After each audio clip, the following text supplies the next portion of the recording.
Bonjour, bonjour, bonjour à tous. Bonjour à tous ceux qui nous regardent ce matin. Voilà, on va prendre quelle position? Celle-ci, voilà. J'espère que vous commencez bien la semaine. Nous sommes déjà jeudi, certes, mais il y a plusieurs personnes qui n'ont pas toujours atteint les objectifs du mois. Bon début de mois de juillet à tout le monde. Je vous souhaite voilà, mes vœux les meilleurs pour ceux qui aiment les vœux, et surtout je vous demande de garder le cap, d'avoir beaucoup de courage dans vos activités économiques, dans vos projets, dans votre boulot, dans le cadre familial, et de comprendre que le combat que nous menons jusqu'à présent est un combat qui va prendre beaucoup de temps, mais nous sortirons vainqueurs parce que la nature sait toujours récompenser ceux qui font de bonnes choses. Alors, le direct de ce matin, je vais essayer de revenir sur une thématique que j'ai plusieurs fois développée, et je pense que la thématique reviendra dans un des livres que je vais publier dans les mois à venir, où j'explique aux gens combien de fois ceux qui prennent des engagements politiques sans véritable engagement entrepreneurial ne sont pas des acteurs du changement. Vous savez, pendant longtemps, on a orienté l'Africain vers un certain type de débat, vers un intellectualisme à outrance, qui fait croire à celui-ci qu'un bâtisseur de société, le profil du bon citoyen, d'un homme important, d'un homme exemplaire, valeureux, est le profil de diplômé. Donc on a fait croire dans la plupart des temps aux gens qu'obtenir une licence, un baccalauréat, être docteur dans un domaine, être agrégé dans la philosophie, dans la science politique, dans l'histoire, dans les mathématiques, ainsi de suite, suffisait pour être un bâtisseur de société. Et j'ai toujours combattu cette idée-là. Et c'est d'ailleurs pour cette raison que mon livre « Les écrits de la conscience pour une jeunesse qui se cherche » essaye tant bien que mal d'orienter la nouvelle jeunesse militante vers une démarche qui consiste à bâtir d'abord sa propre vie afin de pouvoir bâtir la société. Parce que si la société, elle n'est pas bâtie, si la société, elle est détruite, c'est parce que les vies des personnes qui regorgent cette société ne sont pas elles-mêmes bâties. Donc si chaque individu, si chaque citoyen dans la société arrive à bâtir sa propre vie, la société de manière tacite sera bâtie comme ça là. Alors j'ai vu des personnes qui ne sont pas capables de tenir un foyer, qui ne sont pas capables d'éduquer leurs propres enfants, qui ne sont pas capables de porter un projet, de gérer une épicerie, d'initier, de prendre une initiative, qui ne peuvent même pas être des présidents d'associations de leur propre village, de leur propre famille, qui ne peuvent pas organiser les voisins dans leur quartier pour un investissement humain, qui ne peuvent pas présider voilà, une rencontre sportive, des personnes qui n'ont aucune capacité de leadership, de gestion, de management des comportements des humains. J'ai vu des personnes pareilles se prévaloir d'un destin de maire, de députés, de ministres au sein de tous les partis politiques qui regorgent notre société. Et je voulais attirer l'attention de ceux qui regardent ce direct que le développement d'une localité est l'œuvre d'un entrepreneur et non d'un intellectuel. Le développement est l'œuvre des entrepreneurs et non des intellectuels. Nulle part au monde, les intellectuels ont propulsé le développement. Le rôle d'un intellectuel dans la société est uniquement de mettre sur pied des théories qui permettent la bonne organisation de la cité.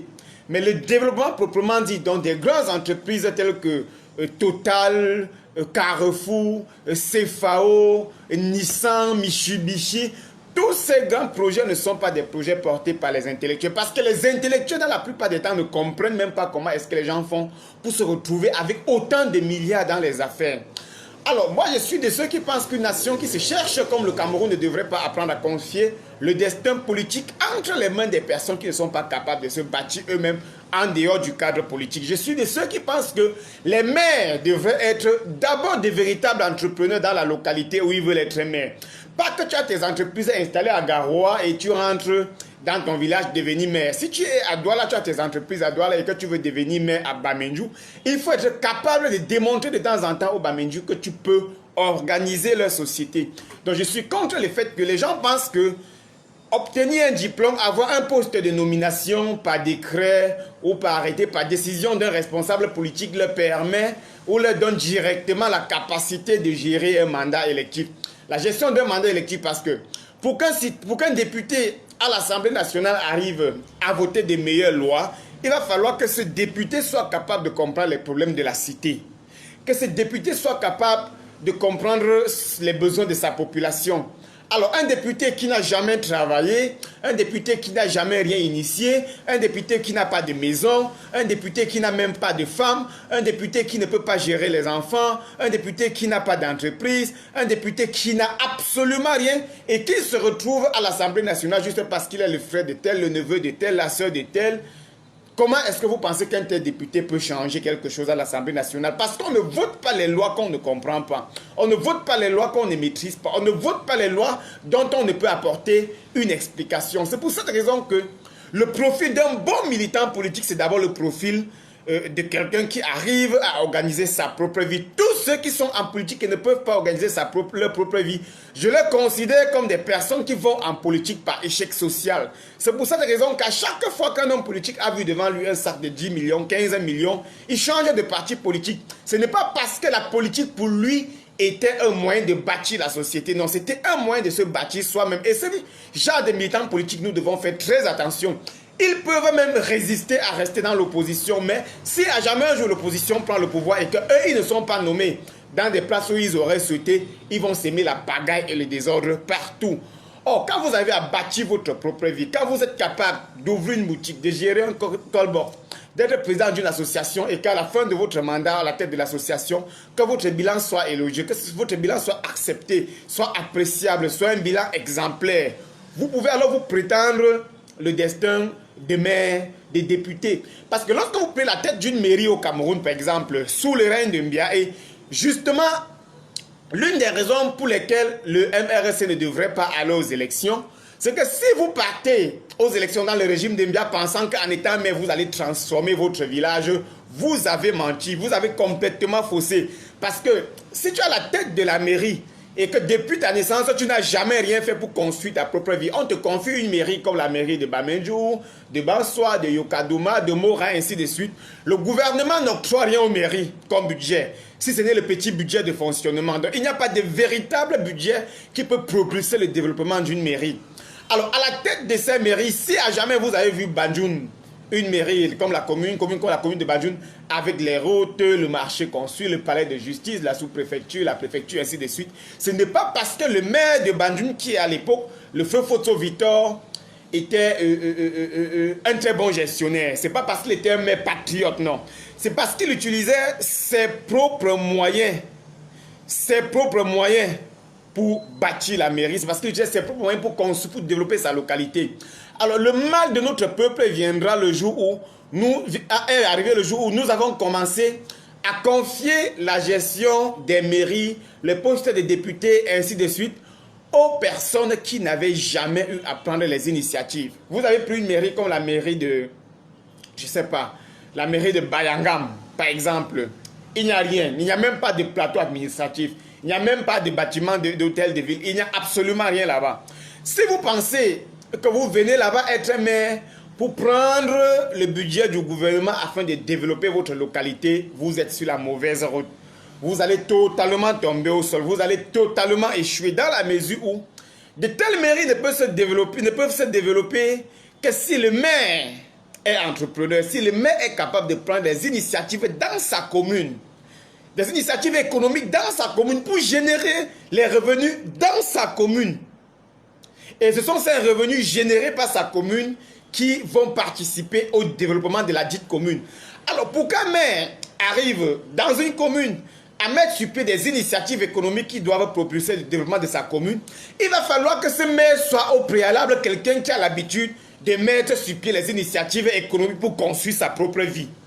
Donc moi, je suis de ceux qui pensent que le destin de l'Afrique désormais ne doit plus appartenir aux hommes politiques. L'une des raisons pour lesquelles j'ai suivi le président Maurice Kamto, c'est parce que j'ai constaté qu'au-delà d'être professeur des universités, il était un véritable entrepreneur. Il a investi dans plusieurs domaines d'activité. Il a un cabinet, il a investi peut-être dans l'immobilier, dans des activités. Et j'ai compris qu'alors, quelqu'un qui est capable de bâtir sa propre vie, il est professeur d'université, il est multimilliardaire de par ses initiatives économiques, peut également propulser le développement de son pays. Parce qu'il connaît comment on se construit. Parce qu'il connaît comment on se bâtit. Oui, il y a la mairie construite à Bayangam, Christine, comme je vous le conseille, mais se construit par un individu et non par le gouvernement. C'est l'argent d'un individu. On connaît qui a construit la mairie de Bayangam. Passons. Il y a aussi la mairie à Baché. Disons-le, il y a la mairie un peu de partout. Mais je suis en train de vous dire que ces mairies, dans la plupart des temps, ne sont pas bâties par l'argent du gouvernement. Et celui qui a construit la mairie de Bayangam, justement, c'est parce qu'il était multimilliardaire qu'il est arrivé à construire la mairie de Bayangam. Donc le tout n'est pas de dire on va être maire à Baché, à Banjoun, à Bafang. Vous avez constaté que depuis que Fosso Victor est parti, depuis même quand il n'était plus je dirais bien physiquement, Banjoun commençait à se dégrader. Il n'y a pas d'hôtel de ville à Bayangam. Il n'y a pas d'hôtel de ville dans plusieurs de nos communes. Mais je reviens à Banjoun parce que Banjoun commençait à se dégrader. Banjoun commence à se dégrader.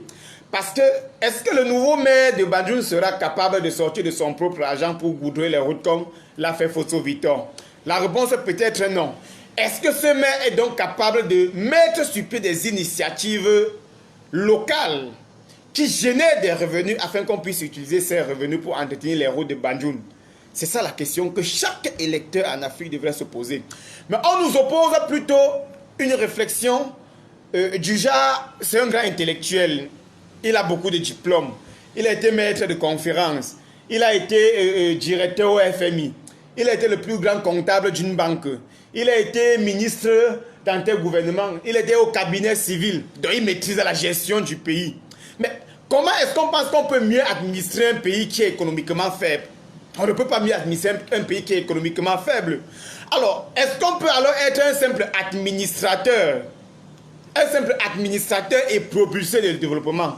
Là encore, c'est une équation difficile parce que pour propulser le développement d'une nation, il va déjà falloir qu'on soit capable de comprendre l'économie de cette nation. Qu'on soit capable de comprendre la géopolitique économie, le commerce international, qu'on comprenne la géostratégie, qu'on comprenne comment est-ce que les matières premières fonctionnent.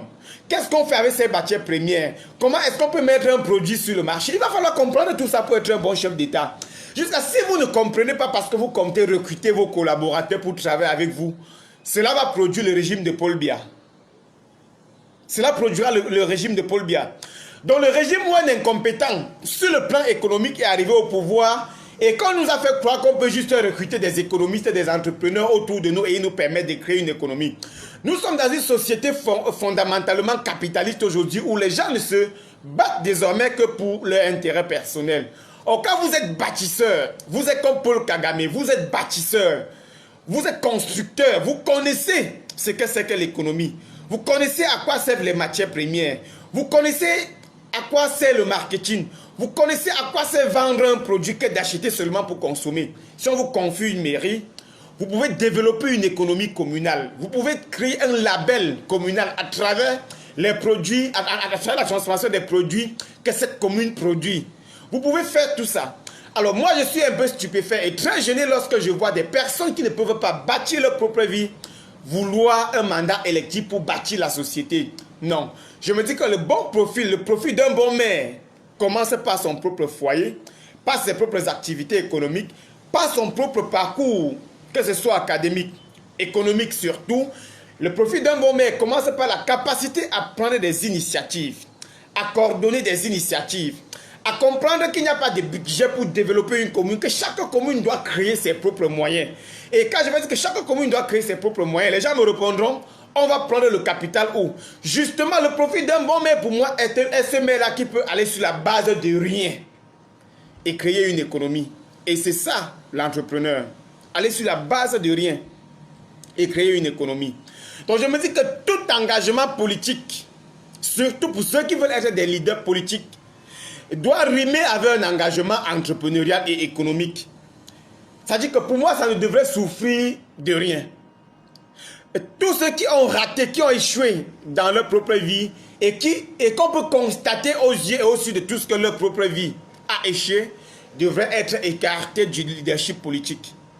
Devraient être écartés du leadership politique. Parce que le mal de notre société se trouve exactement là-bas. C'est que le destin de notre société a été plusieurs fois confié entre les mains des inconsistants. Des gens qui sont devenus milliardaires par réseau, qui sont devenus entrepreneurs par réseau, qui sont devenus intellectuels par tricherie, qui sont devenus leaders par simple nomination, par simple décret. C'est-à-dire que quelqu'un qui n'était rien, qui n'est même pas capable de gérer une école publique, se retrouve par décret ministre. Et quand il est ministre, il devient autorité administrative. Et à l'autorité administrative, on confie le destin de la nation. Il ne comprend rien dans le management des comportements. Il ne comprend rien dans le management social. Il ne comprend rien dans le management économique. Il ne comprend absolument rien de la société. Et cela produit ce que j'appelle souvent le manque d'empathie. Cela produit la crise anglophone où on ne comprend absolument rien dans le management comportemental des individus au sein d'une société. On ne comprend absolument rien de l'anthropologie. On ne comprend absolument rien de la sociologie parce qu'on ne veut même pas étudier. Juste parce qu'on a un doctorat en sociologie, mais on a passé le temps à lire la sociologie des autres et on a cru qu'on pouvait venir le comparer avec la sociologie camerounaise. Du coup, on peut entourer les chefs d'État. Et on ne produit que des conseils qu'on aurait dû appliquer au sud de la France. On vient l'appliquer au sud du Cameroun. Ça crée la guerre, ça crée les ports, les barrages hydroélectriques qu'on allait construire au sud. Et aujourd'hui, on réfléchit sur où on va prendre l'argent pour construire les lignes de transport. Les bobines sont même déjà en panne sans avoir produit, sans avoir alimenté un seul ménage. Cela est dû au fait que les individus qui sont leaders politiques n'ont aucune capacité d'entreprendre et de bâtir la société. Et pour éviter cela, il faut commencer à extirper ce type de comportement au sein même de l'opposition. Voilà un peu. Tu as raison, mais les populations doivent accepter de payer les taxes. Bon, pour moi, une taxe communale, par exemple à Bamendjou, la recette municipale à Bamendjou ne peut même pas être 1 500 000 toute l'année. On va prendre les taxes, il y a quoi là-bas? Pour qu'on paye les taxes, il faudrait développer l'économie. Puisque vous ne pouvez pas avoir une commune comme Bamendjou où il n'y a pas de véritable activité économique structurée. Et vous demandez à la population de payer les taxes. Les taxes de quoi? Les taxes pour aller vendre les paniers au marché. Le marché de Bamendjou, c'est un marché périodique. Une fois chaque 8 jours, selon le calendrier traditionnel. Une fois chaque semaine. Et on paye les tickets, c'est 100 francs. Mais est-ce qu'on peut collecter les tickets là? Ça ne peut même pas suffire pour le salaire mensuel des secrétaires qui sont à la mairie. C'est pour ça que je dis que les maires doivent prendre des initiatives. Ceux qui veulent être maires doivent prendre des initiatives dans leur commune. Jusqu'à s'ils ne sont pas capables de prendre les initiatives, je pense que ça ne vaut pas la peine que nous leur confions les mandats.